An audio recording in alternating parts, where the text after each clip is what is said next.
এই মুহূর্তে আবহাওয়ার গুরুত্বপূর্ণ খবর বাংলার জন্য ভয়ঙ্কর খবর রয়েছে।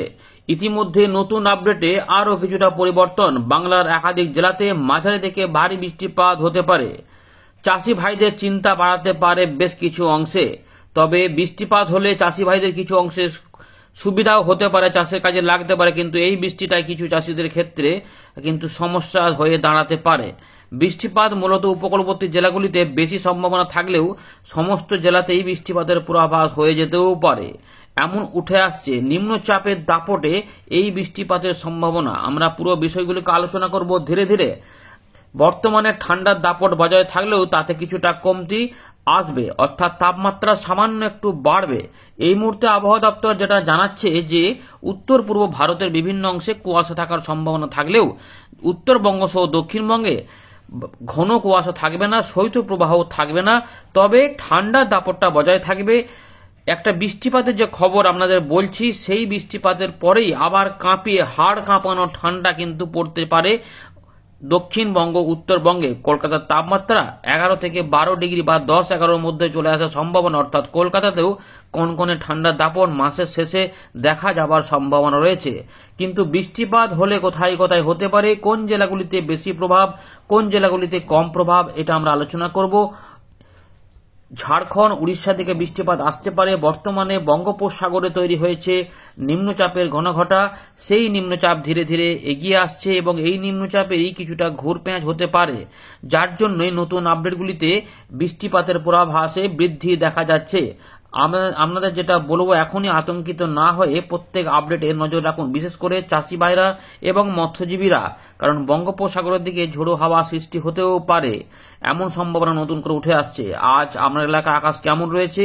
আকাশ পরিষ্কার নাকি রোদ এবং রোদ বেরিয়েছে কিনা দিনের বেলাতে যেমন পাচ্ছেন, এবং ঠান্ডার দাপটটা কেমন রয়েছে জানাবেন। ঠান্ডাটা একটুখানি কমে যাবে, কিন্তু পুরোপুরি কমবে না, ঠান্ডাটা বজায় থাকবে। 2 থেকে 3 ডিগ্রি মাত্র বাড়বে। যেমন পুরুলিয়ার দিকে আমরা দেখেছিলাম যে সর্বনিম্ন তাপমাত্রা 5.9 ডিগ্রিতে নেমে গেছিল, সেটা কিন্তু বাড়লে আরো 2-3 ডিগ্রি বাড়লে কত দাঁড়াবে? তাও হয়তো 7, 8, 9 হবে, 10 হবে। তো 10 ডিগ্রি মানেও কিন্তু ভালোই ঠান্ডা থাকবে। পশ্চিমের দিকের জেলাগুলিতে কিন্তু ঠান্ডাটা বজায় থাকবে, অর্থাৎ পুরুলিয়া, পশ্চিম বর্ধমান, বীরভূম, মুর্শিদাবাদ, নদিয়া, এগুলো তো ভালো ঠান্ডা থাকার পাশাপাশি ঝাড়গ্রাম, 2 মেদিনীপুরও ভালো ঠান্ডা থাকবে। কলকাতা, হাওড়া, হুগলি, 24 পরগনা তো কম নয়। উত্তর দক্ষিণ দিনাজপুর, মালদা, উত্তরবঙ্গ, আলিপুরদুয়ার, কোচবিহার সব দিকে কিন্তু থাকবে। আমরা এই মুহূর্তে আবহাওয়া আপডেটটা দেখাচ্ছি না, সরাসরি এখান থেকেই শুরু করছি। তো প্রথমে আমরা দেখে নেব যে নিম্নচাপগুলির গতিপথ কি হতে চলেছে। তো ইতিমধ্যে দেখুন ECMW মডেল অনুযায়ী যেটা উঠে আসছে সেই অনুযায়ী বলছি, পরিবর্তন কিন্তু পরবর্তী ক্ষেত্রে কিছুটা হতেও পারে।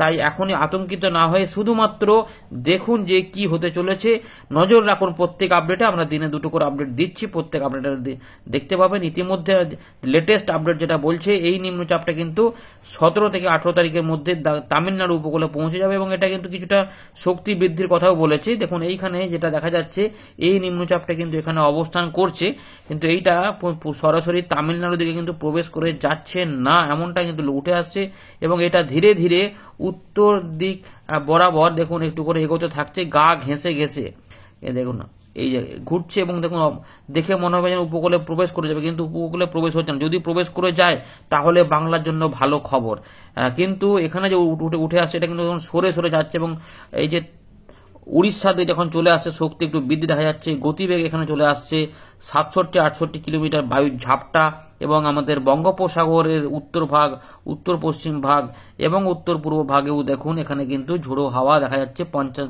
থেকে 60 কিলোমিটারের মধ্যে দমকা ঝোড়ো হাওয়া, এটা কিন্তু দেখা যাচ্ছে। এইভাবে দেখুন সিস্টেমটি এখানে আরো শক্তি বৃদ্ধি হওয়া দেখা যাচ্ছে। দেখুন এরকম যে শক্তি বৃদ্ধি হয় সেখানে কিন্তু আমরা বায়ুর ঝাপটা পাচ্ছি প্রায় 86 কিলোমিটার প্রতি ঘন্টা গতিবেগে, এবং এটা যদি বায়ু গতিবেগে মাপি মোটামুটি 50 কিলোমিটার, অর্থাৎ গভীর নিম্নচাপের যে গতিবেগ সেগুলো এখানে কিন্তু ইন্ডিকেট করছে। অর্থাৎ এইরকম করে একটি সিস্টেম যদি এগিয়ে যায় তাহলে কিন্তু মৎস্যজীবীদের এক্ষেত্রে এই জায়গাটাতে 21 এবং 22 তারিখের মধ্যে সতর্কতা হতে পারে।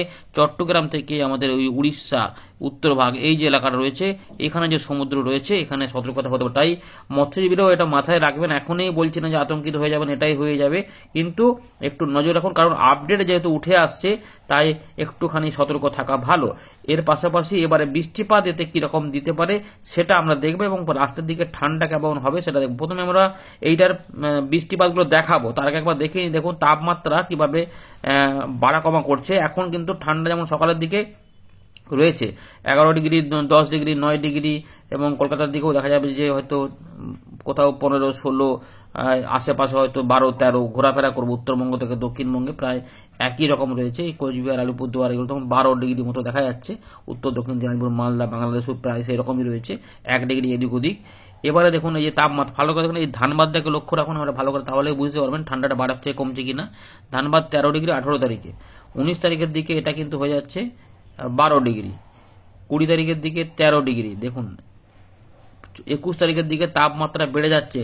ধানবাদেও 15, কলকাতাতেও 15, রাজশাহী 17, ঢাকা 17, উত্তরবঙ্গে কিন্তু 12-15 মধ্যে থাকছে। অর্থাৎ দক্ষিণবঙ্গে তাপমাত্রা বাড়ছে একটু, কারণ এখানে জলীয় বাষ্প ঢুকবে। 22 তারিখে দেখুন আবার তাপমাত্রা কমে 12 ডিগ্রি 18 ডিগ্রি হচ্ছে, কারণ এটা সরে যাচ্ছে, উত্তর দিক থেকে ঠান্ডা হাওয়া প্রবেশ করবে। 23 তারিখের দিকে তাপমাত্রা 12, এবং 24 তারিখ থেকে তাপমাত্রা দেখুন 11 ডিগ্রি হয়ে যাচ্ছে। এই 25 তারিখে এই তাপমাত্রা 10 ডিগ্রিতে নেমে যাচ্ছে, কলকাতা 13। এর পাশাপাশি ধানবাদের দিকে দেখুন 26 তারিখের দিকে 9 এবং কলকাতা 11 হয়ে যাচ্ছে। অর্থাৎ তাপমাত্রা কিন্তু নামলো অনেকটা। আবার ধানবাদ হয়ে যাচ্ছে 8 ডিগ্রি, কলকাতা 11। অর্থাৎ দেখুন হাড় কাঁপানো ঠান্ডা যে মাসের শেষে আসবে, দেখুন 8 রয়েছে আবার। এবং 29 তারিখের দিকেও 9, 11, কলকাতা 11, এবং 30 তারিখের দিকেও দেখা যাচ্ছে যে এখানে তাপমাত্রা দেখাচ্ছে 9, 11। অর্থাৎ একটা কনকনে ঠান্ডা যে আবার এই বৃষ্টির পরে আসবে সেটা কিন্তু পরিষ্কার। এবারে আমরা বৃষ্টিপাতগুলো দেখাবো, তাহলে আপনাদের পরিষ্কার হবে। এই যে নিম্নচাপের ব্যাপারগুলো দেখাচ্ছিলাম, এর ফলে বৃষ্টিপাত কিভাবে। এখন কিন্তু কোনো বৃষ্টিপাত নেই, এই যে সিস্টেমটি ধীরে ধীরে এগোবে দেখুন ভালো করে, যেটা দেখালাম গভীর নিম্নচাপও হতে পারে, এটা এরকম করে এগোবে। সুতরাং 17 তারিখ পর্যন্ত আমাদের এখানে কোনো বৃষ্টি থাকবে না। 18 তারিখেও বাংলাদেশে কোনো বৃষ্টি থাকবে না। উড়িষ্যা থেকে কিছুটা বৃষ্টিপাত, অন্ধ্রপ্রদেশের, তামিলনাড়ু উপকূলের দিকে বৃষ্টিপাত ঢুকে পড়বে। এইটা আস্তে আস্তে দেখুন 19 তারিখের দিকে কি হচ্ছে, 19 তারিখের দিকে একটা পরিবর্তন পাওয়া যাবে। দেখুন মেঘলা আকাশ কিন্তু এইভাবে ঠিক এগোতে পারে, এইভাবে মেঘলা আকাশগুলো যাবে এইরকম ভাবে। এই দেখুন 19 তারিখ পর 20 উপকূলবর্তী এলাকাতে মেঘ সৃষ্টি হচ্ছে এবং একটু কুয়াশা টুয়াশাও হবে। এরপরে 20 তারিখের দিক থেকে 21 তারিখের দিকে আমাদের গাঙ্গেয় পশ্চিমবঙ্গের দিকে, উড়িষ্যা, ঝাড়খণ্ডের উপর দিয়ে একটা উপকূলবর্তী এলাকার উপর দিয়ে কিন্তু একটা বৃষ্টিপাতের মেঘ ধাওয়া করতে হয়। যে 20 থেকে 21 এরকম দেখুন একটা এরকম করে মেঘ যাবে। ত্রিপুরা, মিজোরাম, মণিপুর, বাংলাদেশের ঢাকা, খুলনা, বরিশাল, চট্টগ্রাম, আমাদের মোটামুটি বর্ধমান, নদিয়া এর উপর দিয়ে যাওয়ার সম্ভাবনা, এবং উপকূলবর্তী 4-5টি জেলাতে কিন্তু ভালো প্রভাব দেখানোর সম্ভাবনা রয়েছে। জোরালো বৃষ্টিপাত দিতে পারে। এইটা এবারে মেঘে তো দেখালাম, বৃষ্টিটা একটু দেখুন ভালো করে, সব রকমই দেখিয়ে দিলাম। দেখুন তাহলে 18 তারিখ পর্যন্ত আমাদের এখানে কোনো বৃষ্টিপাত আসছে না, 18 তারিখ পর্যন্ত রেহাই। এর তারিখের মধ্যে যদি কিছু দেখুন যে এরকম করেই পূর্বাভাস থাকে, তাহলে কিন্তু আমাদের সতর্ক হয়ে যেতে হবে, এবং যে সমস্ত জমিতে জল দাঁড়িয়ে গেলে অসুবিধা হতে পারে সেই জল কিন্তু কেটে রাখার ব্যবস্থা করতে হতে পারে। এটা চাষি ভাইদের জন্য কিন্তু খবর থাকলো। আর যে সমস্ত জমিতে জল হলে এই সময় চাষের উপকার হবে, তাদের তো কিছু বলার নেই, তাদের ক্ষেত্রে ভালো। কিন্তু যেমন আলু চাষের ক্ষেত্রে কিছু সমস্যা হতে পারে, কিছু ক্ষেত্রে আবার উপকার হতে পারে। দেখুন 19 তারিখের দিক থেকে এই 20, এই যে 19 তারিখ রাতের দিক থেকে দেখা যাচ্ছে যে মেদিনীপুরের দিক থেকে, পূর্ব পশ্চিম মেদিনীপুর এদিক থেকে একটা বৃষ্টিপাত কিন্তু ঢুকছে উপকূলবর্তী জেলাগুলিতে। অর্থাৎ এখানে দেখুন এই যে গঙ্গাসাগর, নামখানা, ফেদারগড়, হলদিয়া এগুলোতে, এবং রাউরকেল্লার উপর দিয়ে, অর্থাৎ ঝাড়খণ্ড এবং উড়িষ্যার উপর দিয়ে, যে খড়গপুর, মেদিনীপুরের কাছ দিয়ে, এইটা দেখুন এখান থেকে যখন ধাওয়া করতে চাইছি তখন কিন্তু পুরুলিয়া, আসানসোল, অর্থাৎ পশ্চিম বর্ধমান, পুরুলিয়ার উপর দিয়ে একটা বৃষ্টি যেতে চাইছে, এবং উপকূলবর্তী এলাকাতে তো দেখুন মাঝারি ভারী বৃষ্টিপাত হয়েছে জলেশ্বরের পাশ দিয়ে, বেলদা, বালিচক, এখানে এগরা, মোহনপুর, কন্টাই, বাজকুল, ভগবানপুর, হলদিয়া, 20 তারিখ কুলপি, জয়নগর, 20 তারিখ বৃষ্টিপাত কিন্তু হতে চাইছে। এবং উপকূলবর্তী কলকাতা, হাওড়া, হুগলি, দক্ষিণ চব্বিশ পরগনা হয়ে বাংলাদেশের বিভিন্ন এলাকাতে, সাতক্ষীরা, খুলনা, বরিশাল, পিরোজপুর, মাঠবেড়িয়া এগুলোতে কিন্তু বৃষ্টি যেতে, যশোর, লোহাগড়ার দিকেও যেতে চাইবে। ধানবাদের উপর দিয়ে দেখুন বৃষ্টিটা কিন্তু মুর্শিদাবাদ, বীরভূম এবং পূর্ব পশ্চিম বর্ধমানের উপর দিয়ে, বাঁকুড়ার উপর দিয়ে, বাঁকুড়াতে কিন্তু আলু চাষের ক্ষেত্রে সতর্কতা, প্রচুর আলু চাষ হয়, বর্ধমানেও হয়, হুগলির দিকেও হয়, এবং পেঁয়াজ চাষও রয়েছে, সবকিছু রয়েছে আর কিছু চাষবাসগুলো রয়েছে। এছাড়াও অন্যান্য শাকসবজি রয়েছে। পুরুলিয়ার উপর দিয়ে দেখুন বৃষ্টিপাত যেতে চাইছে, তো এইভাবে, এবং উপকূলবর্তী এলাকাতে এখন দেখুন বরিশাল, খুলনার দিকেও রয়েছে। এইভাবে 21 তারিখের দিকে একটা জোরালো বৃষ্টিপাত যেতে চাইছে। 21 তারিখের দিকে এটা যদি হয়ে যায়, সেক্ষেত্রে দেখুন কোন এই যে বেশি বৃষ্টিপাত খাতাটা কত মিলিমিটার, 9, 10, 15, 16, নিচের দিকে দেখুন অনেক বেশি, 21-22 মিলিমিটার। বালিচক, খড়গপুর, ঝাড়গ্রাম, গোপীবল্লভপুর, এখানে গোয়ালতর, চন্দ্রকোনা, ক্ষীরপাই এবং কোলাঘাট, উলবেড়িয়া, আমতা, বজবজ, এর পাশাপাশি রয়েছে Kolkata, Panihati, New Town, Masar, Janglapara, Jagatballavpur, Singur, Chandannagar, Kachharapara, millimetre দেখুন 22-23 মিলি, স্বরূপনগর, বাদুড়িয়া, সাতক্ষীরা, এদিকে একদম খুলনা পর্যন্ত অনেক এলাকাতে কিন্তু বৃষ্টিপাত যেতে চাইছে। উত্তরবঙ্গে দেখুন সেরকম যাচ্ছে না এবং ঢাকার উপর দিয়ে ত্রিপুরা, মিজোরামের দিকেও যেতে চাইছে। ভালো করে দেখুন, এখানে একদম পরিষ্কার দেখা যাচ্ছে কোন কোন এলাকা।